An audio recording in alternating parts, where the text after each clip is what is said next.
You're watching Meet the Movie Press. Today we're going to talk about Comic-Con, Magnificent Seven opening Toronto, Bourne, all kinds of good stuff, and The Decision. Stay tuned. Welcome to Popcorn Talk, featuring movie discussion, news, and interviews. Popcorn Talk. We talk movies. And now, here's Popcorn Talk's Meet the Movie Press. Oh, boy. Haha. Big show. Oh my goodness, is it a big show? Does it get any bigger? It doesn't. Welcome to Meet the Movie Press. I am your host, Jeff Sneider, at the Sneider on Twitter. With me today, very special co-host, Josh Dickey. From Mashable. Entertainment editor at Mashable. What's up, boss? JLD Light on Twitter. If you don't know him, find him. Big show today. Lots going on. It's our Comic-Con recap show. Hey, look at this. You were fortunate enough to have been there. He's still rocking that press badge. Hasn't it taken it off all week? It's really starting. The lanyard is starting to irritate my neck a little bit. Yeah. So we're gonna be doing that. We've got The Decision about. We're gonna kick things off with that, and it's our 2-year anniversary show. Oh, is that right? Yeah. We started on, I think it was August 1st, the day that Guardians of the Galaxy opened. That is in 2014. That is very cool. I've been on the show a few times. This is my favorite podcast about meeting the movie press. I know it is. I watch it every time that I'm on. Thank you very much, Yeah, Josh. you're welcome. We're glad that you could be here. Simon, guys, is on. He's on assignment. He's talking to celebrities and movie stars. Hello, celebrities. Can you believe that he'd rather spend Friday morning with famous people? Is he at the Suicide Squad junket? I'm not sure where he is. Oh, He's top secret. He's very mysterious. He's like the Jason Bourne of the movie press, Simon Thompson. And we will be talking about Bourne. But first, let's just get some business out of the way here. All right. So, Josh, I'm really excited to tell you who I'm going to be working for. Oh my gosh, you got a job. I have been unemployed for the last 2 months, maybe 2.5 months, you know? That must be nice. I would like. Yeah, I'd like to see it what that wasn't would be bad. like. It was time to recharge the batteries, get a beautiful tan, clearly, read some books, watch some NYPD Blue episodes, etc. So, I was fortunate enough to be in a position. I had a couple different offers, but there was one that really stood out, and so, I'm very excited to tell you who I'm going to be working for. It's you. Wait, what? Me? Mashable.com? I am going to be the senior film reporter at Mashable starting on Monday. That is just a couple of fun days away. And I am going to be working under my old pal, Josh Dickey, who I've worked with at Variety and Look the at the board Wrap. up top. Boom! Yeah. Is this a third tour of duty between? This is. for you and I. We've been through a lot Actually, together. technically, this is 4 because we first worked at the Wrap, and it's very early days. Mm-hmm. Yep. When you were hired, I was still fairly new. Yep. And then I poached you over to Variety. Poached. Yeah. Got straight poached, son. And then we went back to the and then Wrap we went together. back to the Wrap. Could this really be a 4th tour? So this is a 4th tour. Oh my god. 4th time's the And charm. you know what? I don't even have a goddamn medal or anything. Well, Neither does he, though. Listen. Okay, so here's a little bit of backstory, and I won't get too deep into this because it'll bore you to tears, but I have been the entertainment editor at Mashable for about 2.5 years. I love working there. It's a terrific place. And the only complaint that I've ever had is that I don't have a movies writer. I've never had a full-time movies writer. You've been the guy. I've been the movies writer, which means I've done a very half-assed job of being the movies writer and an even more half-assed job of being the editor. So now, finally, I have someone I can just pass the ball to. Jeff is going to take over all of our movies coverage. I'm no longer going to be the chief critic. I'm going to be your second banana in the Bullshit. be your boss and your second banana in the movies world. It's going to be fun. I really I appreciate you sticking your neck out for me. I think we're going to have a lot of fun. I'm excited to sort of spread my wings and fly. I'm an eagle, baby. You are not. You gotta let me fly. It's a little bit of a different job for you too. We're outside of the trades. This is our first time working together outside of the trades. I think it's a really interesting time to be in the movie press, and I wasn't really ready to let that go. In fact, I think hopefully with your blessing, I haven't even pitched this to you yet, but my first article will sort of be how I saw the summer. I like it. As someone Green light who was buying the movie tickets this summer out of my unemployment paychecks.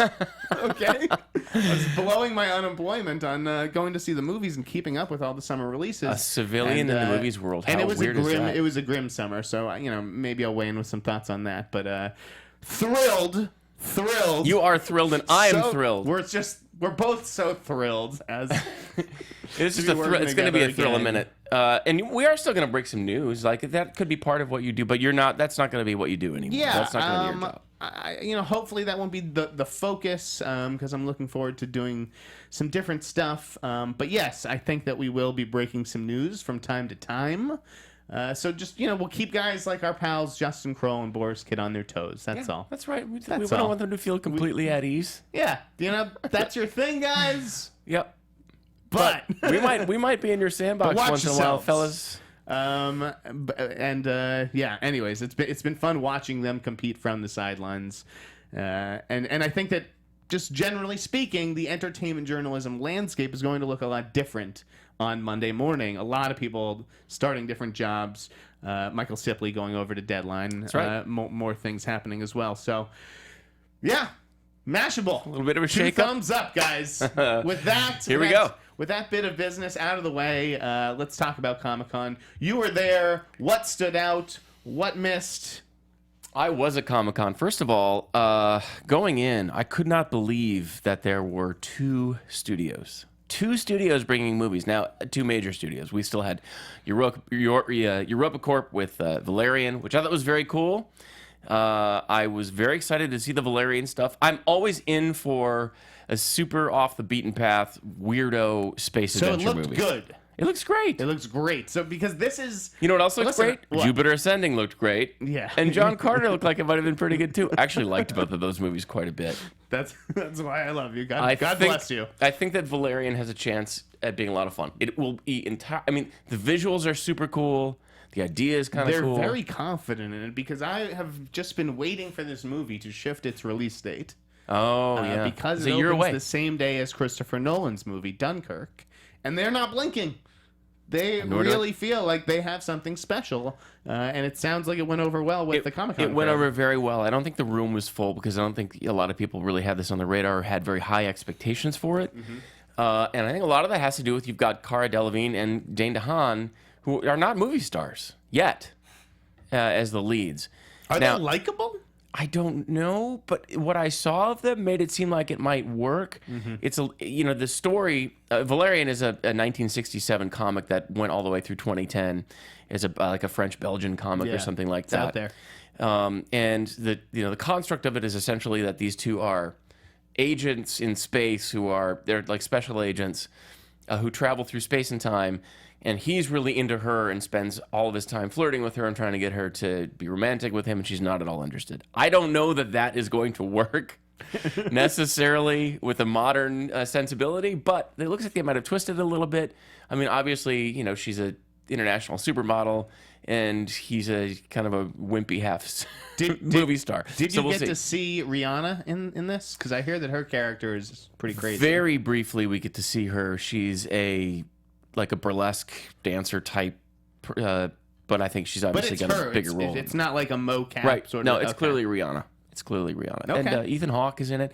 The visuals will remind you almost immediately of The Fifth Element. I mean, that's a good looking movie. It is a good looking movie, and there's a little bit of there's quite a bit of practical in camera stuff, and then there's also obviously the CG is a huge part of it. I think they just went hog wild on the movie. Sounds like it cost something close to $200 million. At least it'll be an expensive spectacle. I think it's like $180 or $200 million movie. So, wow, lot on the line, big stakes. There was also, but anyway, so that was Europa Corp. Is it smart to bring a movie like that a year out? I mean, do you have to because you're not getting another Comic-Con? If you have something to show, right? And they did. I mean, they had plenty of footage. Okay. The thing that was weird was the only major studios that came last year. There were 5 that came, and I said this is a really thin year. The studios are kind of getting away from Comic-Con a little bit. I got a little grief for that. This year there were 2 studios. There was Disney Marvel and there was Warner Brothers in the morning on Saturday. That was it. 2 studios came. So I gave a round of calls to some people and talked to some folks at the places that didn't go. And they all said exactly the same thing, which was, that's just timing. We just don't have anything. Right. You know, we don't want to show footage that isn't ready. Now, there's something to be read into that, because they used to show footage that wasn't ready all the time. Right. There used to be effects shots that weren't finished, they weren't completely sound mixed, stuff like that. And the point that they essentially were making without making it, which was, we don't want that stuff on the internet.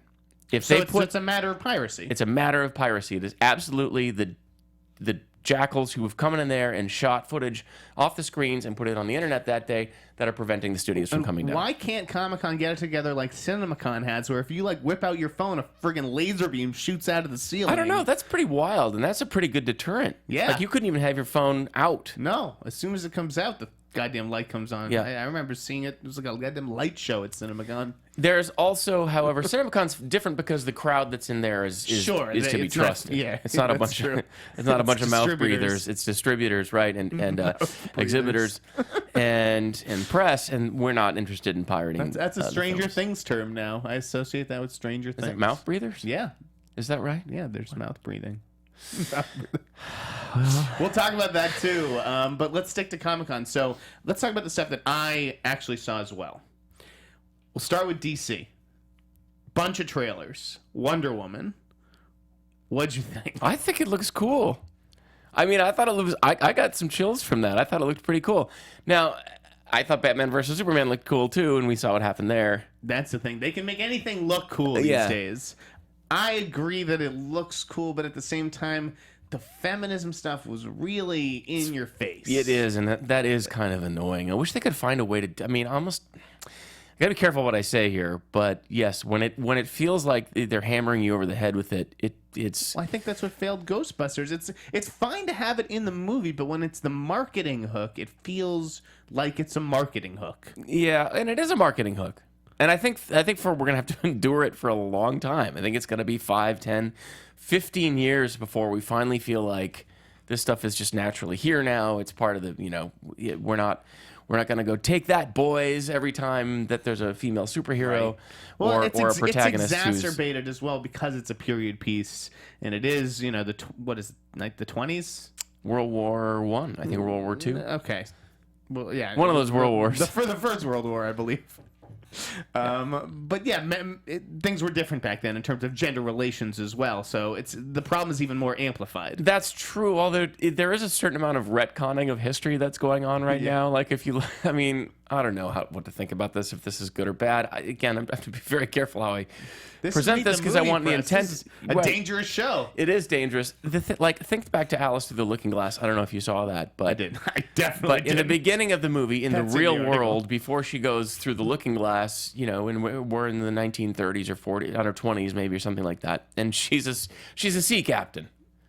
And they're like, why wouldn't she be a sea captain? Well, because it was 1928, and they're the Pirates of the Caribbean sets. yeah, so we're kind of, some of this stuff is starting to, we're retconning history, which is fine. It's not real history. It's a fantasy. I get it. It's fun, and it's not a big deal. But there's a certain point at which you're like, I don't know, does that seem like it's just fourth wall breaking I don't to know. be doing I mean, either way, I think Chris Pine looked good in this. There's a nice hero shot of like Robin Wright, I think, on horseback, right? There is the best part is when she's holding up she's walking through a field. There's bullets flying all over the place. She holds the up music shield. was good. It was like dun, dun, dun, Yeah. dun, dun, dun, dun. then And that it was stinger- lined up with the bullets. It was actually like the second because the Kong trailer did that as well. It was awesome. I mean, Yeah. it's a good trailer. And let's not forget the Wonder Woman stinger from Batman versus Superman. Right. And the W.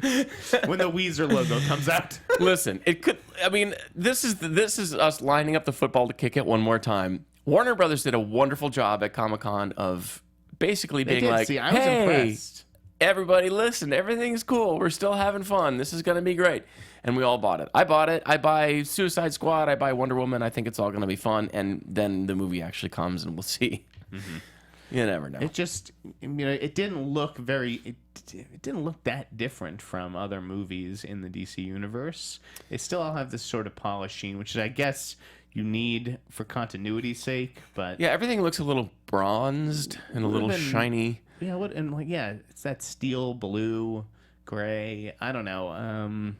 It just would have been nice to see Patty Jenkins try something a little bit different, but I guess she has to fit into a formula. Yeah, that that's they have over probably there. not her choice in every true, case. true, I mean, that's I true. think that's something that they do need to kind of hold Justice League. That was a good trailer, I thought. A lot of people didn't like it. Really? A lot of people really ragged on it and got on those of us who did like it. I thought it was cool as hell. I thought it was fun. So what was your favorite part of it? Because I definitely have a favorite part. Oh, I just listen, I like Ben Affleck as Bruce Wayne, but kind of like smarmy and slightly slimy and just kind of creep Ben. I mean, I think it's Putting great. his Shannon Hamilton on it. Yeah, that's exactly right. I think it's amazing. I would watch him do that all day. I don't even need to see him get in the suit necessarily. His attitude toward Batman is just right. Batman was great in Batman versus Superman. He was the best part of that He movie. absolutely was. And, I have a lot of faith in if they're going to center the movie around him, I think it could be great. The stuff with him and Ezra as the Flash, I thought looked really cool. Yeah, that was fun. Ezra as the Flash. I've made peace with the idea that they've separated the TV and the movie universes. You have to. I mean, the way these are that- different mediums. I wouldn't dare watch the Flash on television. Sorry. But that said, people still love the Flash on television. But That's if you fine. start mixing them up, I think it kind of drags down They're the movie different things. versions. They're different things. I for a little while liked watching Marvel Agents of S.H.I.E.L.D., and then I got very bored with it very quickly. And I feel like it kind of drags down the Marvel universe a little bit to say, oh yeah, these are things all exist in the same world. To give them some separation is fine. It's okay. It's like the comics and the movies aren't exactly aligned. There's a movie universe and a TV universe. I mean, I don't get why. I know Marvel is doing that where they're going to intersect, but I don't see why they already do. I mean, there's already cross characters. Sure, but DC, I don't need that. It's they're doing it different, and I think it's cool that they're doing it. It's like if you had Dean Cain as Superman, as a big screen Superman in the '90s. I don't know why. I just don't understand why people were upset that Grant wasn't playing the Flash in the movie. I was initially not because I think the Flash is some amazing show, but because I thought that it kind of dumped on the TV side of things. But look, if they're going to keep them separate, then that's okay. TV and movies are different, and it's okay to keep them separate. Yes. Okay, so Justice League. Here's what I loved about it: Aquaman. The shot with him drinking on the rocks and the water's just cascading over him. That looks badass. That was very badass. I think Aquaman's going to be sick. And again, maybe it's just me, but I like those the same way I liked Ant-Man in the Marvel universe. I think I'm going to like Aquaman. He seems like sort of a castaway, a throwaway character who maybe people never thought should have gotten a movie. But he's interesting. Also, is anyone more intimidating than Jason Momoa? Terrifying. No one in movies right now is as intimidating. Not even The Rock. When I see him, I get frightened. The Rock's like a puppy. I feel like I'm back in third grade and I'm being bullied by a sixth grader when he's on screen. That's exactly what you want him to We are do. now contractually obligated to mention The Rock on every show, by the way. But we've taken care of it now. So yeah, Justice League. I thought it looked pretty cool. I thought it looked pretty cool too. You haters can just sit down. I do have faith in the DC universe. Somebody said it was David Ehrlich who might have said, "What's exciting about the DC movie universe is they haven't quite figured it out yet, but when they do, it's going to be really. It has huge upside. Whereas we know what we're getting with For Marvel. all we know, they have with Suicide Squad, which neither of us have seen. That's We're going right. to see it on Tuesday night. And reactions have dribbled out from colleagues, and I've heard good things. I've heard very good things too. Yeah. I think Suicide Squad will be a great reset for them, especially because it's not core to the whole Justice League, Right. Thread. It's a good reset of our expectations. Cool. That all said, as good as the DC universe, as big as the boost that it got out of Comic-Con, the coolest movie that Warner Brothers brought to me, trailer-wise, that fucking Kong Skull Island movie looks sick. It does, doesn't it? It has some real urgency to it, and I love the 70s look of it and the helicopters and It looked like Apocalypse Now. Yeah. Giant Kong is pretty cool. Giant Kong is much cooler than mid-sized Kong. That. Just Sam Jackson and John Goodman going at it in the trailer, and Brie Larson gets to cry. Tom Hiddleston gets to shoot guns. Jordan's beard is as epic as ever. Yeah. The last time I saw that guy in person, he was clean shaven. He walked up to me at a party as a Sundance party didn't like 2 recognize years him, ago, and I did did not Yeah. recognize him at all. Was he wearing the fur coat though? No, it was in the summer. Oh yeah, you wouldn't. Oh, of course. It was a summertime I was expecting LA he Sundance. wears it year round. No, but that thing is like down to his knees. We both like the director of Kong Skull Island. He's a cool cat. Yeah. And I'd love to see what I actually recognize some of the Kings of Summer, just of the visual style. He likes to play with light, sort of streaking through trees and stuff like that. That's kind of his thing. And I thought it looked was awesome. So that was my favorite trailer of Comic-Con. I think it looks very cool. And it could be very good. Fantastic Beasts interest me less so. I'm just not a Harry Potter guy. I'm so sorry. I know everyone loves Harry Potter, but I just get. I feel drowsy right now just beginning to talk about it. We're talking about a lot of trailers, but that's fine. That to me that was the news. We also got a new Doctor Strange trailer. Like let's hop over to Marvel. So we had a lot going on with Marvel. Brie Larson confirmed as Captain Marvel. Great. I'm in. Love it. I'm in. I like I like the other people they were talking to as well. Didn't you mention something to me? Yeah. The other day. Yes, off the record. Oh, okay. I mean, I'm not. That's why I'm leaving it up to you whether you care to disclose anything. I won't take that ball and run with it. Fine. But yeah, Brie Larson I think is a really good choice. She just has the right. Listen, I've been playfulness. reading Captain Marvel going back to Kelly Sue McConaughey's beginnings a few years ago. Wow. And I found that comic because I was looking for something that I could read with my daughter.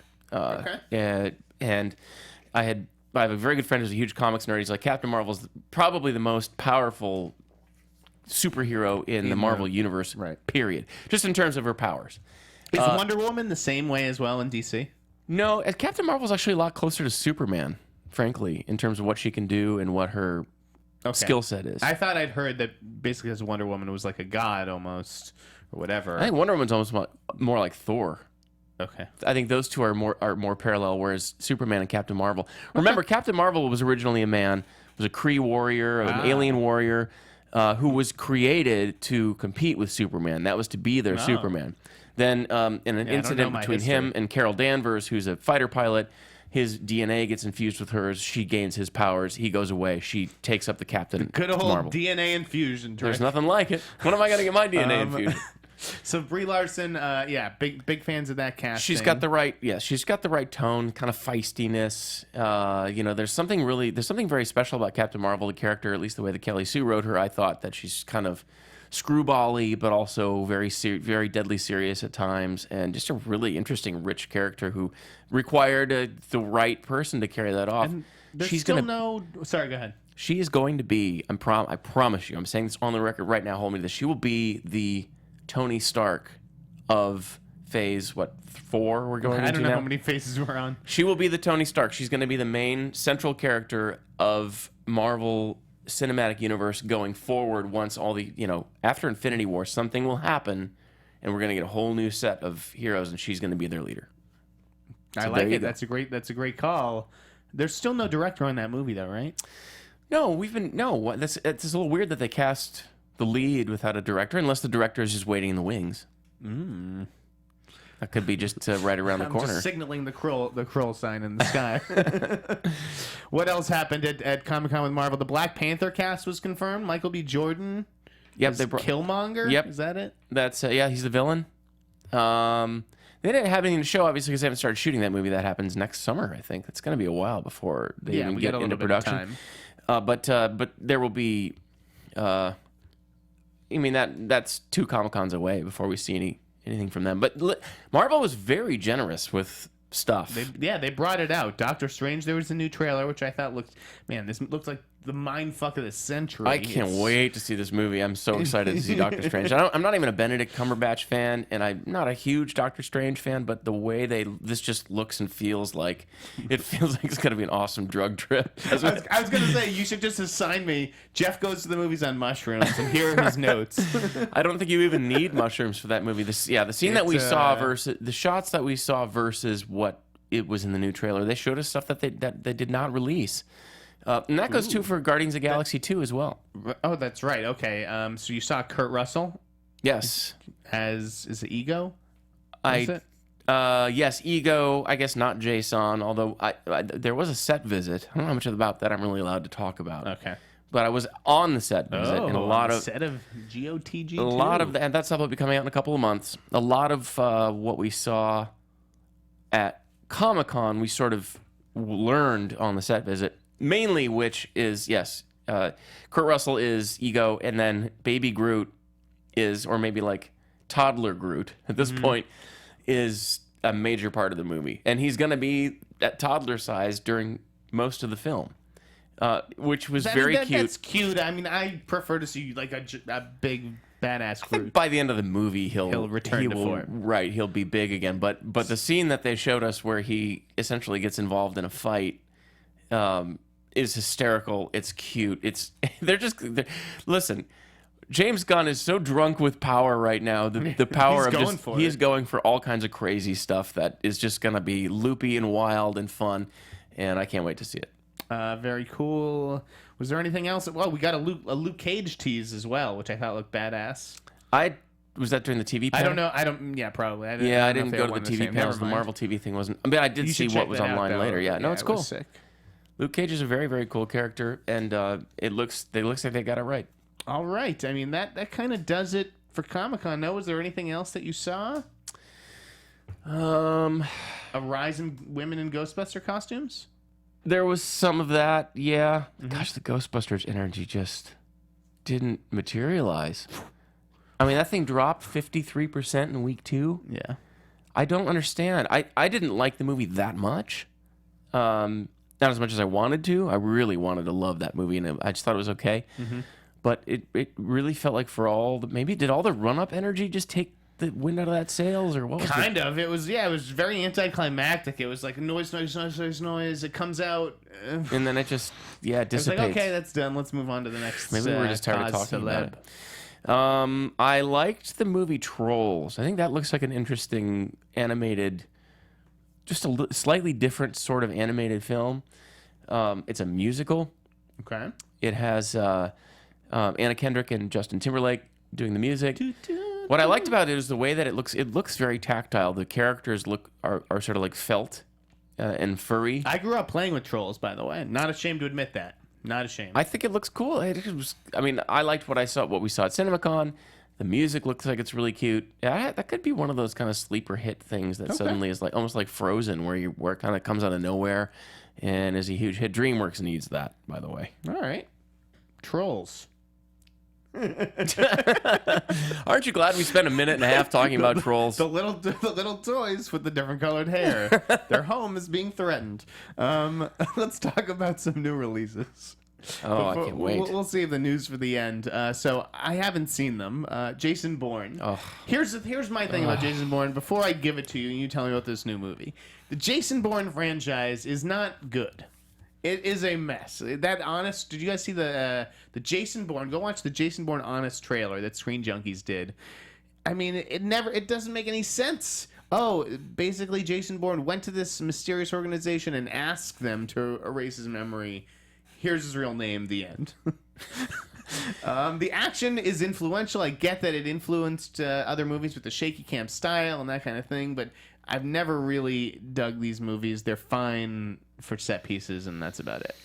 The original Bourne Identity, I guess, the Doug Liman film. I remember very distinctly. I remember watching that movie and being like, "This is so different." Because we were sort of at a time when the Bond franchise was feeling very stale. Stylized action, just sort of over, almost like Fast and the Furious style, like over the top, ridiculous, campy spy thrillers.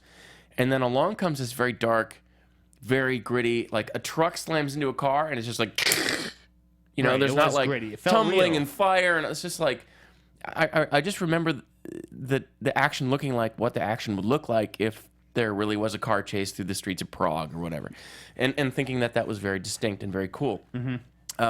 Then I just sort of tolerated the green grass ones because, again, at this point, we're sort of chasing the same MacGuffin. The first one is the first one is the best story wise. I think it's the best film, so to speak. Even though the best action sequences are in the green grass movies. Indeed, I actually didn't mind the Bourne Legacy. I thought that movie was okay. Chems the movie. Chems the movie was give okay. me a break with that. Come on. I didn't say it was good. I said it was okay.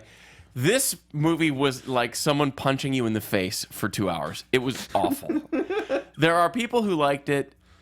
I guess I sort of understand that some people just like loud, nonsensical action for 2 hours, but it was so grim. Alicia Vikander will never be worse. This is a low point for her, which is fine. It will wash over, and it's not going to hurt her. She's wonderful. She's truly a movie star, a very old timey movie star. Mm-hmm. But she's trying to use this American accent through the entire film, and I don't know why she uses it. She's using the Zooey Deschanel voice. I almost just spit all over the computer. I need the asset to be in the second quadrant. She's trying. The asset. It just sounds so awkward using these CIA terms, and it's bad. It's bad. It's a very bad movie. I don't think I'm going to see it after all these reviews. Like, if it got really good reviews, I might have checked it out. But that seems like a wait for DVD now. It feels very throwbacky to the '90s, which is not in a good way. In like we're trying to redo the Doug Liman Bourne thing all over again, but we've seen that now for 15 years. Yeah. It just felt very dated, and it's very loud and obnoxious. Greengrass just needs to do something else. These, like, he's kind of known for Bourne, I feel like, at this point. Which is probably something he was trying to avoid. They're his worst movies. Yeah. Sunday Bloody Sunday, United 93, Captain Phillips, those are great movies. These are not. Anyways, that comes out this weekend along with Bad Moms. I didn't see that. I didn't either. The very weird. Like, some people really like it, some people really hate it. The trade reviews weren't bad. They kind of called it hilarious. I liked what I saw at CinemaCon. We saw quite a bit of it. I like what STX is doing. I think it's super cool that they're here and they're doing these movies that studios kind of aren't doing. I don't know if that's going to work for them. I think I'm rooting for this one. I'm hearing 20 million. I picked it in my fantasy movie league. I put it on 5 screens or something like that. Ooh. Yeah. Okay. I've heard that Kathryn Hahn is the breakout star of this, and she's sort of been waiting for that big breakout vehicle. Maybe I don't know if she's like the Zach Galifianakis of this Hangover trio. And I like seeing Mila Kunis going back to comedy, I just think that's where she's best. She's a comedic actress. She's really good at that. Right. She's the reason. She was so good on that 70s show for years. Yeah. She's just, to me, the reason that Jupiter Ascending kind of didn't work. Because she just wasn't. That just wasn't her. Yeah. So. Okay. What else? All right. You saw Pete's Dragon. Oh boy. How was that? So this is one of those situations that I got to be really careful with, because everyone loved Pete's Dragon. Really? Loved it. Okay. The reviews were glowing. The movie is kind of glowing. It's got a glow on it. But myself and the person who I saw the movie with, it was one of those things where we walked out of the theater and couldn't contain our giggling because of how bad we both thought it was. And I didn't necessarily want to say to her, like, you thought that was bad, right? Like, you almost want to break that tension because maybe she really liked it. But we know each other well enough that we were just like, oh my God, it is so weird. It's so weird and clumsy, and there weird dialogue touches, and it feels like somebody with some kind of social disorder wrote the script who doesn't understand what human interactions are really like. There's this is an example. There's one example where they're standing next to the woods. The dragon is hiding in the woods right over there. These two guys are arguing, and the one guy's yelling at the other guy, blah, blah, blah, you got to do this and you got to do that. And then in the woods, you hear this like crazy sound, like this huge rustling, and then like a horn. And the guy who's getting yelled at is like, "Oh my God, did you hear that?" And the guy who does the yelling is like, "Don't change the subject." Blah blah blah. And we were like, "What?" There's all kinds of weird things like that where you would never say that, or that's not how you would react. There's a couple of scenes that kind of work. The one where the main group sees the dragon for the first time, that kind of got my heart racing a little bit, and it should. But there's just no. Every time there's a slight provocation, the music goes welling on. This is Disney. The dragon looks weird, like a weird dog with wings that aren't big enough to carry it in the air. It's got these tiny little wings flapping, but this huge body. There's no way the aerodynamics of that would work out. I don't know, man. It's very strange. Two things. 1, I missed you, buddy. 2, There's going to be a lot more where that came I still want from. to see the movie. No, you should. Everyone loved it. They loved this movie. The second trailer kind of brought me to tears. You should read the reviews. I think it looks great. Yeah, I'm gonna check it out. It's like everyone got served a pot of their late grandmother's stew, and I'm a big softie. So. You know, spent the evening hearing mom tell stories by the fire. I thought it was really clumsy, ridiculous, and very weird. It's a very weird movie. Okay, well, hey, Pete's Dragon. You said that kids might like it though, right? Oh yeah, if you were a kid. I would take my kids to that movie, and then I would go next door and watch Suicide Squad. Don't move. Yeah, exactly. Just stay here if you need anything. Because I think the tone is very much. I felt like it was talking down to children, and as an adult, you know, it's like I need a little bit more realism than that. Yeah, some Disney movies aren't for everybody. What should really be for everybody, though, is this series Stranger Things. Okay. I mean, I keep saying kinda. I loved it. I don't Have you gotten through the whole first season? I watched it all. Okay. you're halfway through. I'm about episode 4, I think, somewhere through episode 4. I mean, it really has become a word of mouth hit. I feel like every website that I read is writing about it. It has caught on with meme culture. Yep. I actually just bought some art for it. I might put it in our new office, which is beautiful, by the way. Oh yeah, we got a little tour of the office last week. Yeah, that's right.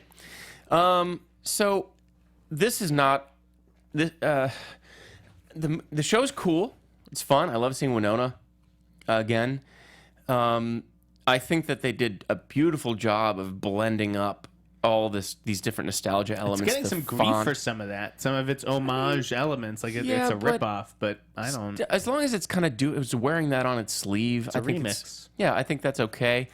Here's my 2 problems I have with it, and this doesn't make it. This isn't necessarily criticism. This is just me sort of holding it at arm's length. Number 1, it feels very much like a show that's not going to go anywhere. It feels like one of those shows that's going to bring us so far down this rabbit hole and is not going to know how to get out. And it's not going to know when to get out. Like Lost. I just feel like the satisfactory conclusion, or the X-Files, the satisfactory conclusion does not exist at the end of this rainbow. I could be wrong. I hope I'm wrong.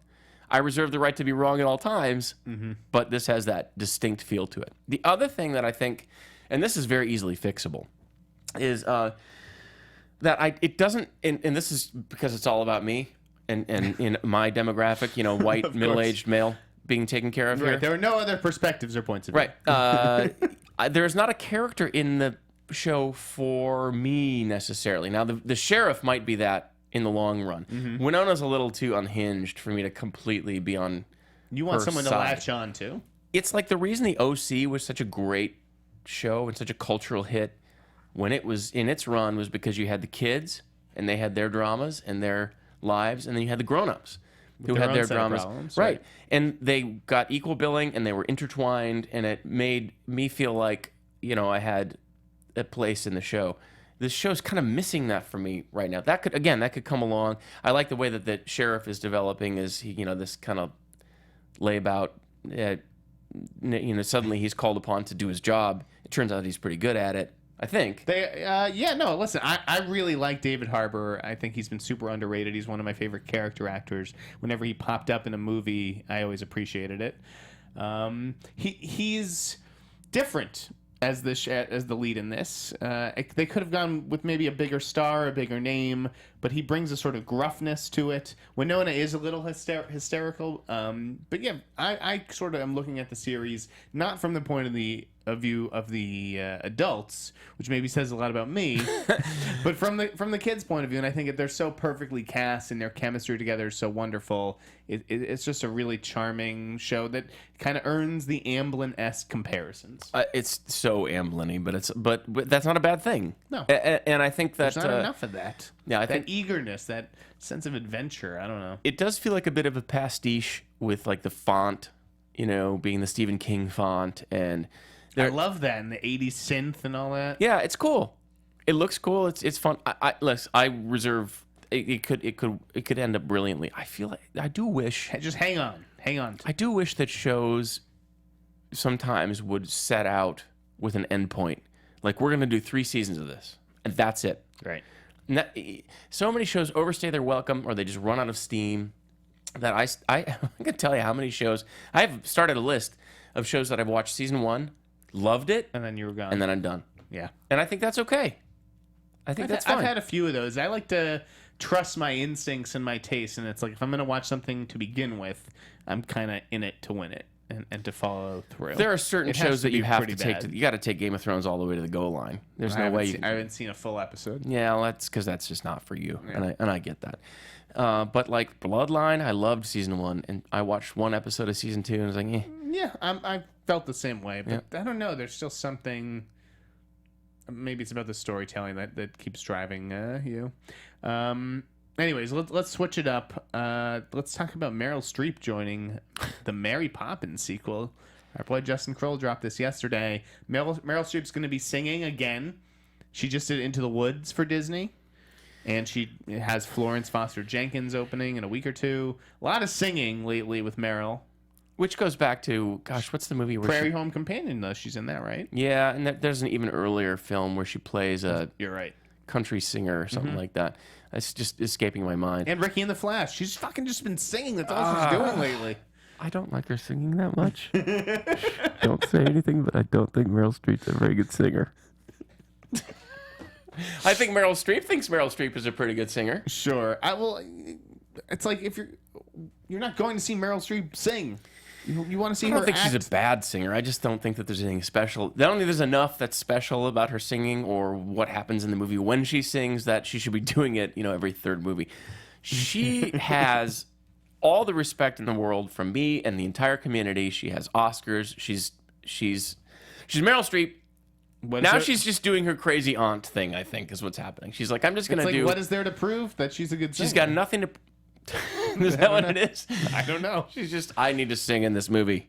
We're going to make Kramer versus Kramer 2, but I need to have at least 3 musical numbers. Which, by the way, I watched for the first time when I flew back to Boston last week. Tough fucking movie, Yeah, dude. that is a... I was weeping on the plane. Yeah. I was a little bitch. That's a gut kick. Meanwhile, she won the Oscar for that movie, and he didn't. He's so good. He's very good. He's so good. The kid's really good, too. Yep. Yeah, that's a good movie. I don't ever intend to watch it ever again. No, tough movie. Okay, let's talk about more news. Although Meryl Streep in Mary Poppins, that's pretty good for that movie. Yeah, I think that one has. that's a big Listen, boost. just I don't want to give away too much, but I just want to mention a story that I'm kind of tapping away at right now. Tap tap tap. Does Disney have enough titles in its vault to keep this pace up for very long? It feels like they are burning through everything right now. Everything. They are. You're right. By the time we get down, we're kind of already scraping the bottom of the barrel with Pete's Dragon. Snow White's done. Mary Poppins, Pete's Dragon, Beauty and the Beast is coming. Then what are they going to do? did Go back Cinderella. around for another round of Snow White? Sleeping Beauty. They already did the Maleficent sort of thing. Beauty and the Beast, did you mention Jungle that? Book. Yep. I mentioned Beauty. You're right. I mean, Herbie Goes Bananas. I would love to see Fantasia? them touch that again. Steamboat Willie. Song of the South. Jesus. I mean, honestly, it just seems like do they know the end of the world is coming and they're just burning through everything they got until it's over? Remember, they used to be developing a lot of these big, sort of ambitious John Carter-like movies, more things like Tron. Mm-hmm. Yeah, you are seeing that stuff sort of fall away. Yeah, it's and then they do this. They do the smaller films like A Queen of Katwe and McFarland. I think that those are really smart investments. I loved McFarland. I actually thought it was really good with Kevin Costner. I didn't see The Finest Hours, but that was too expensive. What was the John Hamm baseball movie that they did? $1 Million Arm? Yeah. I didn't see that. I didn't either. People liked it. I think that I don't really know why they do that. Why are they doing that? What? Why do they do those movies? They do small them. movies. Yeah, That's the Disney brand. I mean, the Mighty Ducks. By the way, that is right. That's right. That's right. There for you a go. remake.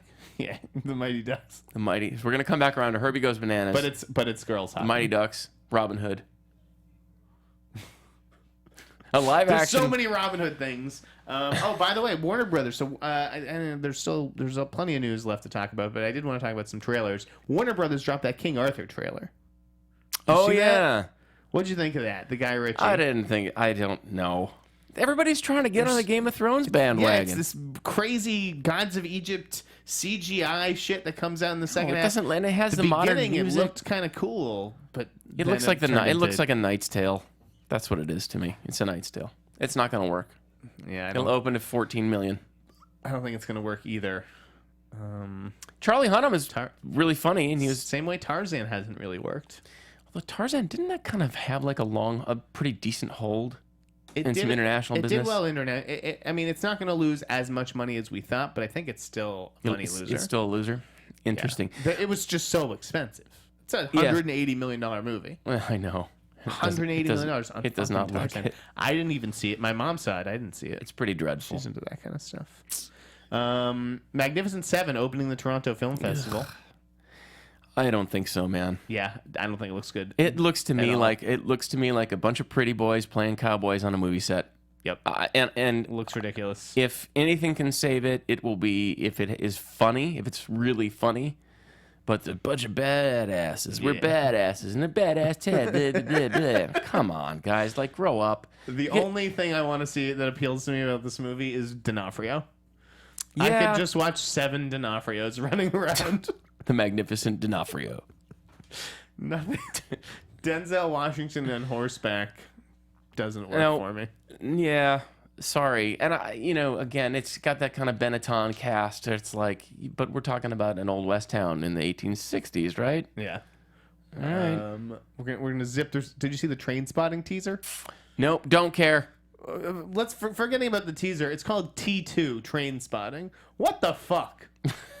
It's not T2. T2. There's one T2. Oh wait, but it doesn't have a killer melting robot in it? There's one T2, and it's not you train spotting. Love you, but no. Hacksaw Ridge. Did you see that trailer yesterday? Nope. Mel Gibson's movie looks sick. Gonna be an awards contender. Come on. Andrew Garfield looks good. About the first conscientious objector, guy who went into battle without a gun. It's pretty good. That's interesting. I think it's gonna be good. I think that's good. I actually heard Vince Vaughn's really good in it. What do you think about the long halftime walk of Billy McGee or whatever the hell that one's called? Billy McGee's. Billy McGee takes a stroll. It's Billy Lynn's long halftime walk. Oh, thank you. And I think that trailer is another one that just makes me cry. I think it looks amazing. That looks like that's got to. I mean, we have not had anything come close to Oscar Best Picture. At this point in the year, we usually have at least 2 or 3 movies. Yeah, no, it's wide open. And there's just nothing there. Ang Lee is brilliant. Yeah, he is. I think he can do no wrong. And it is this season's big technological feat as well, it seems like. So it could win all. It could just become an across the board, like below the line contender. I think it's gonna be huge. I think that kid looks good. We He's saw a quite newcomer. a bit of it at CinemaCon. I don't know if they've shown anything of it anywhere else. It looks like a very big spectacle, much more than you would expect for something like that. But what they didn't show us a lot of was the war stuff, which I think also could be very intense. It's a different kind of a war movie because you do, and it's like I don't really want to see another fucking war veteran PTSD movie. We've seen that a million times. Hurt We've Locker, seen war movies. American Sniper. This is like, what happens to our heroes, and who are our heroes really underneath the fact that they're heroes. I don't know. I think it looks pretty cool. The only red flag is Vin Diesel. Can you have a Best Picture winner with Vin Diesel in it? Don't know. 2 other trailers real quick. Split, the M. Night Shyamalan movie. Did you see? I saw that you liked it, but that's all that I know Oh, it of looks it. sick. Oh, what do we honestly? Do we trust him at all? Did you anymore? see The Visit? Did you see The Visit? No, I didn't. It was good. You know what? Show though? your kids The Visit. I kind of liked. No, okay. Thank you for that advice. I still like Unbreakable. I still think that movie was pretty decent. Unbreakable's I was talking about it recently. It is my favorite. It's your favorite M. Night movie. I don't know that it's better than The Sixth Sense, but I think it's brilliant. It's such a cool idea. It's my favorite M. Night and it movie actually by comes far. off really well. Unbreakable is one of the best superhero What's movies wrong with ever. people? Split looks awesome. James McAvoy with 23 different personalities. Seems like there's some supernatural stuff going on, and Anya Taylor-Joy, the young girl from The Witch. But no, seriously, the visit's just about kids who go to their grandparents' house. I didn't like. I liked it. I didn't like that, not because I didn't see it, but I just didn't like the idea of making Grandma and Grandpa. Your Grandma and Grandpa are a little weird enough to begin with, a little scary enough to begin with. I didn't want to like. That's true. I just felt like there was maybe a little evil going on behind that. We got about 5-10 minutes left in the show. Last trailer I just wanted to discuss because I think it looks tremendous. And this is part of a trend, and unfortunately I'm more tuned into it than most. Bunch of movies about moms dying of cancer. Suffering from cancer, that kind of stuff this fall. Didn't we open Sundance with one? Exactly. Other People with Molly Shannon. Which I don't think anybody really liked. I actually did like it. Oh, you did? I liked it, and I thought she was fantastic. I thought Spirit Award winner, like that, good. I thought she was really, really good. We'll see if she gets any Oscar buzz. It is a very small movie and got picked up by a very small distributor. The Haulers, which was the end of Sundance. I didn't see that. That's the John Krasinski movie with Margot Martindale. But the big one, and what looks to me to be the best one, A Monster Calls with Liam Neeson as this monster. And Felicity Jones is dying, and her son invents like this monster to sort of help him cope with it. Looks incredible. It's from J.A. Bayona, who's tipped to do Jurassic World 2, I think. They're using M83 in the trailer. That just gets me. If you're using M83, are they using sold. Hurry Up, We're Dreaming? No, it's the M83. It's the Shut Your Eyelids one, or whatever. Okay, I know which one you mean. It was. I think that movie looks tremendous. That's all the time we have to talk about trailers. Some news stuff. Kiersey Clemons confirmed as Iris West in The Flash. Yay or nay? Sure. Did you like her in Dope? Did she make an impression? Yeah, she's great. Do you like this sort of interracial thing that they're going with? Yeah. Sure. It's progressive. I don't know. It's different. I do now remember her from Dope, and I think was she in the interim? She was in something else in between. Neighbors 2. Oh, that's right. That's right. Which I didn't think was very good. It's okay. But she was fine. Mackenzie Foy is leading the Nutcracker at Disney. As the dancer, as the young girl from Interstellar. Yeah, she played the little girl in the Twilight movies. I think she's one of those who has a lifetime career ahead of her. Yeah, she'll be like Jodie Foster. She'll be picking up the Fanning seconds. Yeah, for a while. I'm sure they went to Elle Fanning for that. Diary of a Wimpy Kid is getting a reboot. Do your kids watch this series? No, but my son reads the books like crazy and he loves them. Okay, yeah. They're like, listen, the kids are too old now to play Wimpy Kids. Yeah. We need some new Wimpy Kids to keep the series going. Smart move. Won't blame them for that. There's a new Boston Strangler movie coming. Oh. Warner Brothers has been developing one. It hasn't been able to get it off the ground. Now there's an indie coming out called Stranglehold about the task force for the Boston Strangler that inadvertently sort of discovered something else. I think that sounds super cool. The Boston Strangler terrified an entire city. It's a fascinating story. If you guys are actually looking for a great book, check out A Death in Belmont by Sebastian Junger, the guy who wrote The Perfect Storm. His family actually had a run-in with the Boston Strangler. Oh, my. True crime is obviously having a big, that's on about a 5 to 10 year cycle when we become fascinated by that. This sounds like sort of like True Crime meets Spotlight, right? Yeah, a little bit. Yeah. I don't know. Speaking of serial killers, My Friend Dahmer is getting made. Great graphic novel by Nerf Backdorf, who grew up with Jeffrey Dahmer. I was at Marquette University when Jeffrey Dahmer was arrested. Ooh. And was there for his entire trial. Could see the courthouse. You sat through the trial? Could see the courthouse. No, but I could see the courthouse from my dorm room. Wow, that's creepy. And then one night we walked up to the apartment complex, which is just about 6 blocks away. And there was police tape everywhere. And this is a few weeks after he was discovered. And like these 2 black cars roll up and a bunch of guys in suits come out and they're walking up to us and we're like, oh shit, it's the FBI. Like, we got to get out of here. Mm-hmm. And then it turned out to be a bunch of drunk businessmen. That's terrifying. Is that Jeffrey Dahmer's apartment? I just always paid close attention to it because we shared a first name as a kid. And I thought that was so weird that another Jeffrey. By the way, speaking of Jeffrey, the good people at my company tried to give you the email address jeffrey@mashable.com. Uh-huh. They told me about this last night. I had to intervene. And I was like, I I'm don't not think a he's going to go Jeffrey. for that. My mom calls me Jeffrey, but I prefer Jeff professionally. So thank you for So you were going to taking be care of Jay Sneider Jay Sneider at Mashable. at Mashable.com. Wow. As of Monday morning, you can email him at jsnyder. Thank you for giving out my email address. Or is it Jeff.Snyder? I hope it's Jeff. I don't know. No, you know what? Nobody knows how to spell Sneider anyways. They're going to do it with a Y. They're going to do it with a CH. Anyways, Lights Out is getting a sequel. Did you see that? I didn't see it. I wish I had. I could have seen it. I saw it. I don't get it. Really? I don't get the hype. No, it was like a shadow. Like you turn the light off. There's a scary shadow. That's the whole movie? The backstory was super perfunctory. There's a couple like decent sequences, but on the whole, It opened to like 22 mil, didn't it? It did really good I was business. there opening night. I left It's part of the summer of paying for your own movies. It's just I see anything that's horror related. Although I missed The Conjuring too. But I don't know. Lights Out, whatever. Yeah. Pass. Oprah joining A Wrinkle in Time. That's kind of neat. Selma reunion. Ava DuVernay. Oprah's a really good actress. I really enjoy her performances. I think that movie has a lot of potential. I was looking forward to the Richard Pryor movie. I don't know if that's happening. I heard about that in the Weinstein Company. years. Man, they're having some troubles. That's from what I've read. That movie should have come out this fall. I don't think it's even filmed yet. Did you see the first look at It? Pennywise the Clown? Yeah, I don't know. I don't get Looks it. cool. All right, there's a bunch of other little shit, but we should probably wrap this up.